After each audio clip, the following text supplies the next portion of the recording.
జన్మదిన శుభాకాంక్షలు. ఎందుకంటే ఆయన లేరు అని ఎవరన్నా అనుకుంటే అది అమాయకత్వం అండి. ఆయన ఉన్నారు.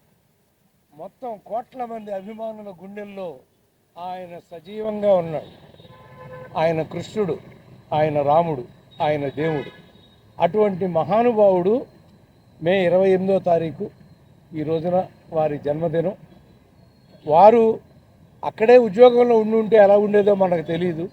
కానీ మన దేశంతో అడుగుపెట్టి నా దేశంతో పూర్తి అవుతుంది అనుకున్నాం మేము.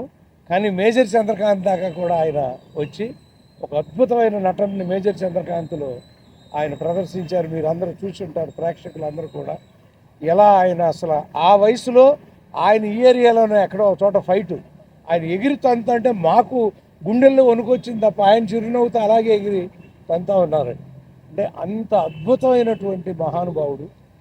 ఎవరైనా సరే దేవుడు ఎలా ఉంటాడు అంటే రాముడు ఎలా ఉంటాడో కృష్ణుడు ఎలా ఉంటాడో చాలామందికి తెలియకపోవచ్చండి. కానీ ఎన్టీ రాముడు ఎలా ఉంటాడో అందరికీ తెలుసు.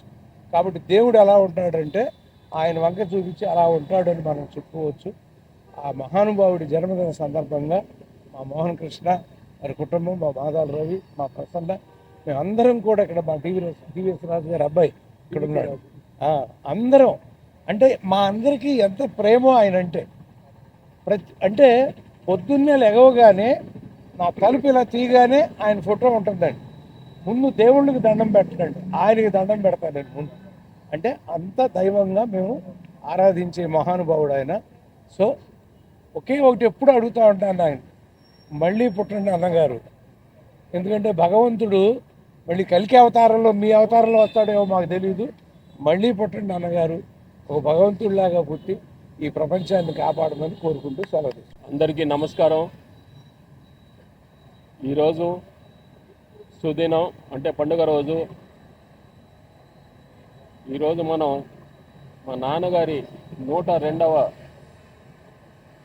జయంతి జరుపుకుంటున్నాం. అందుకనే ఈరోజు పండుగ దినం అన్నాను. ఎందుకంటే ఒక అవతార పురుషుడు జన్మించిన రోజు. నా దృష్టిలో ఆయన భగవంతుడు.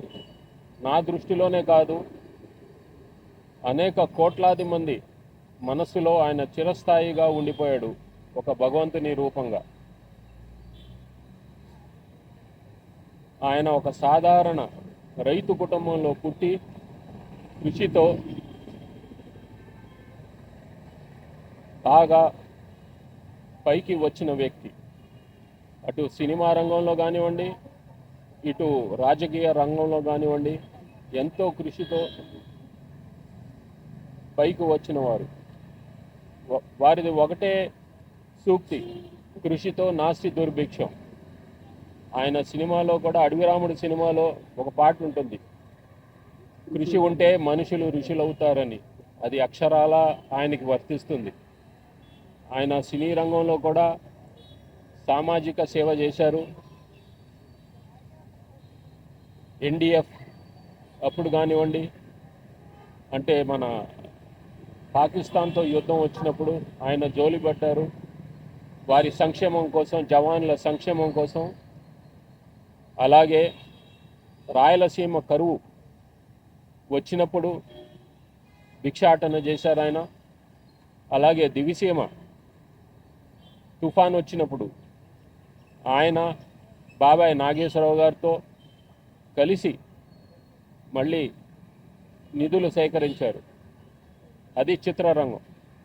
రాజకీయ రంగంలోకి వచ్చినప్పుడు ఆయన పేదల పెన్నిది, బడుగు వర్గాల పెన్నిది. ఆయన ₹2 కిలో బియ్యం కానివ్వండి, లేకపోతే ఆడవారికి ఆస్తిలో హక్కు కానివ్వండి, వారికి ఒక ప్రత్యేకమైన విశ్వవిద్యాలయం కూడా స్థాపించారు, పద్మావతి విశ్వవిద్యాలయం.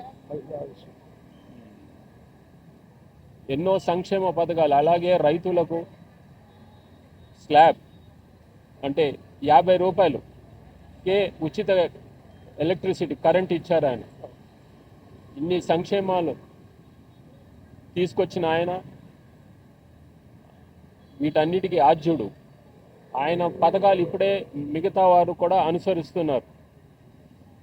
సో ఆయన ఈ తెలుగువారి గుండెల్లోనే కాదు, యావత్ ప్రపంచ వారి గుండెల్లో కూడా ఆయన చిరస్థాయిగా నిలిచిపోతారు. ఇంకో విషయం ఏంటంటే మన రాష్ట్ర ప్రభుత్వం, ఆంధ్రప్రదేశ్ రాష్ట్ర ప్రభుత్వం ఈ రోజున అంటే రామారావు గారి జన్మదిన రోజున అధికారిక వేడుకగా ప్రకటించింది. అంటే జియో జారీ చేసింది. అధికారంగా అది ఒక పండగ లాగా జరుపుకోవాలని ఆదేశాలు జారీ చేసింది. సో వారికి మా నందమూరి కుటుంబం తరఫున కృతజ్ఞతలు తెలియజేసుకుంటున్నాను. జై ఎన్టీఆర్, జై ఎన్టీఆర్. మాదాల రవి గారికి, రాజు గారికి, డివికే రాజు గారికి, ఉమామహేశ్వరరావు గారికి, మా ప్రసన్న గారికి, మన ఈయన వెనకాల మా పుండ్రకాక్ష గారు అబ్బాయి అట్లా నాగేశ్వరరావు గారు, మళ్ళీ పల్లి కేశవరావు గారు, రాజు గారు, వారి పేరు మరి మాణిక్ గారు, ఇంకా పేరున అంటే నేను మర్చిపోతే క్షమించండి. అందరికీ నా కృతజ్ఞతలు. వచ్చి ఈ కార్యక్రమాన్ని ఇంత దిగ్విజయంగా జరిపించినందుకు వారికి నా ధన్యవాదాలు. జై ఎన్టీఆర్. అందరికీ నమస్కారం. విశ్వవిఖ్యాత నట సార్వభౌమ నందమూరి తారక రామారావు గారు తెలుగు జాతి ఆత్మగౌరవాన్ని ప్రపంచవ్యాప్తంగా, ఒకప్పుడు తెలుగు అనే పదం అంటే మద్రాసీలు, సౌత్ ఇండియా అంటే మద్రాసీలు అనే దగ్గర నుంచి తెలుగు జాతి గౌరవాన్ని ప్రపంచవ్యాప్తంగా ఒక కథానాయకుడిగా వారు వేసినన్ని పాత్రలు, అంత గొప్ప నటులు, అది ఈ రాష్ట్రంలోని అన్ని తెలుగు ప్రజలందరికీ తెలిసిందే. అలాగే ఒక ప్రజానాయకుడిగా, కథానాయకుడిగానే కాదు ప్రజానాయకుడిగా వారు ఒక గొప్ప పార్టీ తెలుగుదేశం పార్టీని స్థాపించి, అలాగే 6, 7, 8 నెలల్లోనే అధికారంలోకి వచ్చి ఎన్నో గొప్ప పథకాలు చేశారు. నాకు తెలిసి బహుశా అంత గొప్ప ముఖ్యమంత్రి, అంత ఆదర్శవంతంగా ఉన్న ముఖ్యమంత్రి పథకాల్లోనే కాదు, జీరో అవినీతితో అంత నిరాడంబరంగా అంత గొప్ప ముఖ్యమంత్రి బహుశా ఎవరు ఉండరు.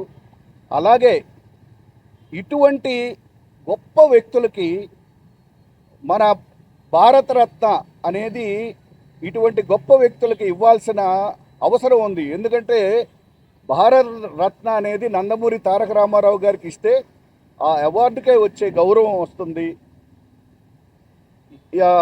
ఇంతకు ముందు చాలా ఉద్యమాలు జరిగాయి నందమూరి తారక రామారావు గారికి భారతరత్న ఇవ్వాలని.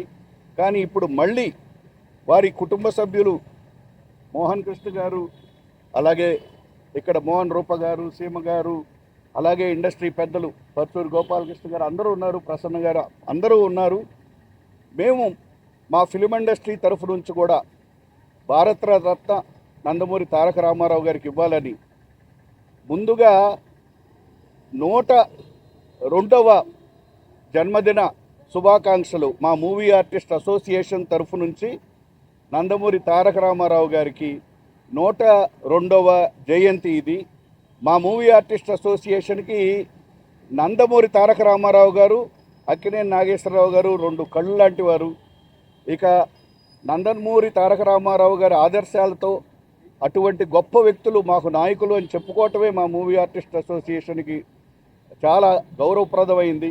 అందుకని ఇటువంటి గొప్ప మహనీయుడు, అలాగే వారి పిల్లలు కూడా మీకు అందరూ తెలిసిందే, వారి భావాల్ని కంటిన్యూ చేస్తూ సామాజిక స్పృహతో ఉంటున్న వాళ్ళందరికీ మా విప్లవ శుభాకాంక్షలు తెలియజేస్తూ మరోసారి నందమూరి తారక రామారావు గారి 102వ జయంతి నాడు వారికి మా విప్లవ జోహార్లు తెలియజేస్తూ సెలవు తీసుకుంటాం.